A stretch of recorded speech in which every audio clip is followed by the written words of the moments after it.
Dear students, আজকে discuss করব কোনো সরল রেখার ঢাল, লম্ব রেখার ঢাল, দুটি রেখা পরস্পর লম্ব হওয়া শর্ত, সমান্তরাল রেখার ঢাল, দুটি রেখা পরস্পর সমান্তরাল হওয়া শর্ত রিলেটেড এমসিকিউ নিয়ে। এই বেশ কটি টপিক, যে টপিকগুলো থেকে এমসিকিউ বোর্ড এক্সামে খুব বেশি আসে, প্লাস বিভিন্ন অ্যাডমিশন টেস্টে। সো এই রিলেটেড এমসিকিউগুলো কীভাবে সলভ করা লাগে, সলভ করতে গেলে আমাদের কি কি জানতে হবে সেটা নিয়ে ডিসকাস করব। দেখা যাক, আমি কিছু প্রশ্ন আজকে লিখে রাখছি টপিক রিলেটেড। যা 1 নম্বর প্রশ্ন লিখে রাখছি, 4x - 3y + 5 = 0 রেখাটির ঢাল কত? তো এখানে দেখা যাচ্ছে একটা সরল রেখার সমীকরণ আছে, এই সমীকরণটির ঢাল বের করতে হবে। দেন 2 নম্বর কোয়েশ্চনে আমি লিখছি 4x - 3y + 5 = 0 রেখার লম্ব রেখার ঢাল কত? তার মানে হচ্ছে এই নির্দিষ্ট সরল রেখাটির ঢাল চাইনি, এই রেখার লম্ব রেখার ঢাল কত? 3 নম্বর কোয়েশ্চন, 4x - 3y + 5 = 0 রেখার সমান্তরাল রেখার ঢাল কত? এই নির্দিষ্ট রেখাটির ঢাল এখানে চাইনি, এই রেখার সমান্তরাল রেখার ঢাল কত সেটা চেয়েছে। 4 কোয়েশ্চন 4, 4x - 3y + 5 = 0 ও 3x + ky + 1 = 0 রেখা দুটি পরস্পর লম্ব হলে কে এর মান কত? সো এখানে দেখা গেছে দুইটা সরল রেখার সমীকরণ আছে, এই দুইটা সরল রেখার সমীকরণ বলছে পরস্পর লম্ব। তো লম্ব হলে কে এর মান কত হবে, এটা আমরা একটু পরে সলভ করব এবং কিভাবে সলভ করা লাগে সেটা দেখব। 5, 4x - 3y + 5 = 0, 8x + ky + 7 = 0 রেখা দুটি পরস্পর সমান্তরাল হলে কে এর মান কত?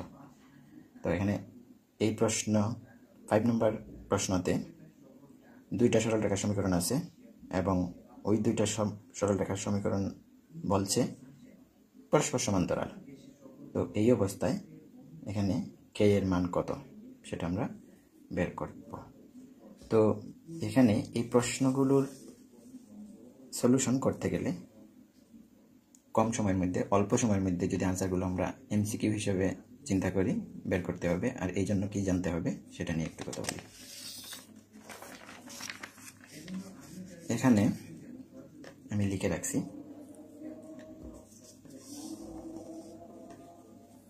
সরল রেখার ঢাল, দেন লিখছি ax + by + c = 0 সরল রেখার সাধারণ আকার, এটা সরল রেখার সাধারণ আকার এবং এই সরল রেখাটির ঢাল হবে m - a/b। a হচ্ছে x এর সহগ, b হচ্ছে y এর সহগ।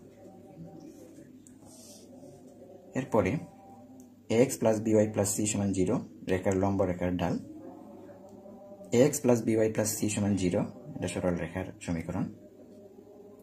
তো এই সমীকরণ থেকে আমি m1 বলতে এই মূল সমীকরণের ঢাল বোঝাচ্ছি। m1 = a/b, যেটা আমরা অলরেডি আগে জানি যে ঢাল বের করতে হয়। মূল সমীকরণের ঢাল মানে হচ্ছে -x এর সহগ বাই y এর সহগ। m2কে বোঝাচ্ছি এই নির্দিষ্ট রেখার বা এই সরল রেখার লম্ব রেখা এর ঢাল। তো m2 মানে লম্ব রেখার ঢাল, লম্ব রেখার ঢাল এখানে আমি লিখে রাখছি b/a। তো এখান থেকে একটা জিনিস আমাদের মনে রাখতে হবে যে কোনো রেখার ঢাল এবং লম্ব রেখার ঢালের মধ্যে সম্পর্কটা হচ্ছে, যদি রেখার ঢাল -a/b হয় তাহলে এই ভগ্নাংশটাকে যদি আমরা উল্টিয়ে দিই তাহলে b/a এবং চিহ্নগত বিপরীত যদি করি, দেন এখানে ছিল মাইনাস, এখানে হবে প্লাস। অর্থাৎ কোনো রেখার ঢাল যা তার লম্ব রেখার ঢাল হবে ভগ্নাংশের উল্টা এবং চিহ্নগত উল্টা। এবং আরেকটা সিদ্ধান্ত আমরা নিতে পারি, কোনো রেখার ঢাল এবং লম্ব রেখার ঢালের গুণফল সবসময় -1 হবে। এরপরে ax + by + c = 0 রেখার সমান্তরাল রেখার ঢাল নিয়ে কথা বলি।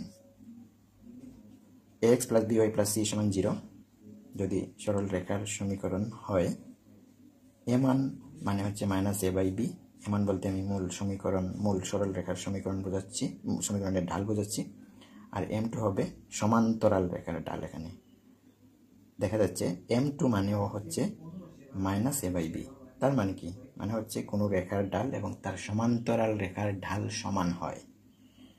তো কোনো রেখার ঢাল এবং তার সমান্তরাল রেখার ঢাল সমান, আমরা এখান থেকে সিদ্ধান্ত নিতে পারি। একটা উদাহরণ দেখে নিই। 2x - 3y + 1 = 0 সরল রেখার সমীকরণ। এই রেখার ঢাল কি হবে?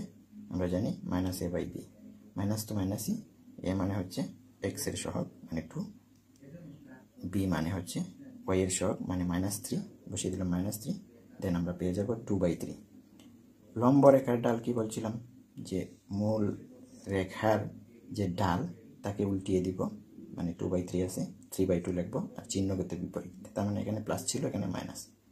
সমান্তরাল রেখার ঢাল কি বলছিলাম, মূল রেখার যে ঢাল সমান্তরাল রেখার ঢাল সেম হবে, তার মানে 2/3। প্রশ্নে ফিরে যাচ্ছে।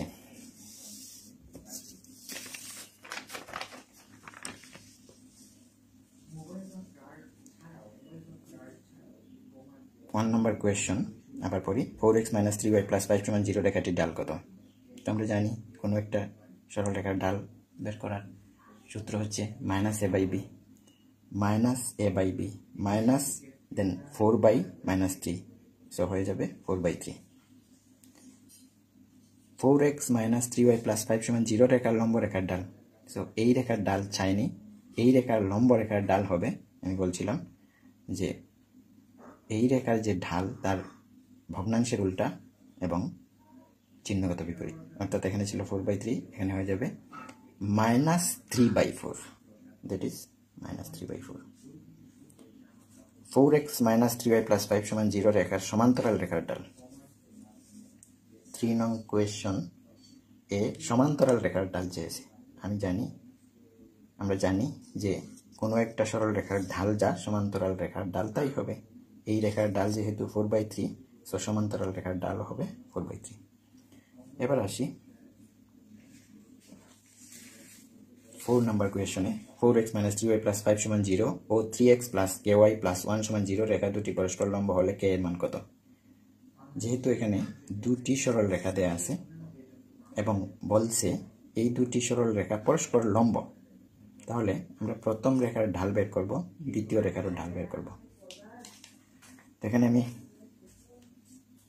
4 নম্বরের আনসারটা বের করে রাখছি। m1 × m2 = -1। আমরা জানি যদি দুটি সরল রেখা পরস্পর লম্ব হয়, তাহলে লম্ব হওয়ার শর্ত হচ্ছে m1 × m2 = -1।